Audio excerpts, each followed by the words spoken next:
नमस्कार, माझ्यासोबत माझा मित्र दिगंबर. आणि आता दिगंबरने पक्क ठरवलं आहे की आता मला ह्या व्यसनाने नाही लागायचंच नाही, कारण या व्यसनामुळे खूप हाल झाले माझे. 12 वाजलेत. हो ना? हो. त्याची सासरे आले होते, मला आठवतं. 15 दिवस झाले वाटतं ना? हो, 15 दिवसापूर्वी आले होते. मालेगाव तालुक्यातला माझा मित्र आहे. आणि आता ठरवलं की यार चांगलं जीवन जगायचं. आणि हा मला का आवडतो, कारण ते प्रश्न भारी असतात. प्रश्न पण छान विचारतो. सक्रिय सहभाग नोंदवतो काउन्सिलिंगमध्ये. तर काय बदल झाले दिगंबर स्वतःमध्ये? मला सर जीवनामध्ये काय रहस्य आहे ते तुमच्या इथं येऊन कळालं. आणि जो मी वाईट मार्ग पत्कारलेला होता तो आता पूर्णपणे 100% तो मी सोडलेला आहे. वा.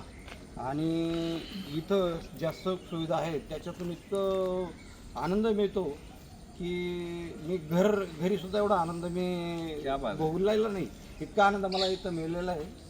आणि ज्या गोष्टी तुमच्या काउन्सिलिंगमधून मला ज्या शिकायला मिळाल्या, जे तुम्ही प्रबोधन केलं, आम्हाला जे ज्ञान दिलं, ते इतकं बेस्ट होतं की वेटरने बेटर बनायचं असं तुम्ही सांगितलं. बहुत बढिया, बहुत बढिया. सांगितलं ते आम्हाला खूप मनाला म्हणजे प्रेरणादायी दिसलं, म्हणजे वाटतंय. आणि ते आम्ही करू आणि 100% ह्या गोष्टीपासून लांब जाऊ.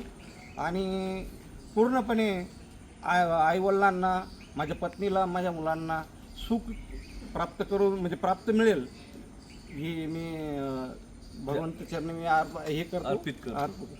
काय असं शब्द सूचना म्हणून काम करा. आपण जेव्हा बोलतो ना त्यावेळेला मेंदूमध्ये त्या गोष्टी जातात सूचना म्हणून, आणि तसं जीवन होऊन जातं.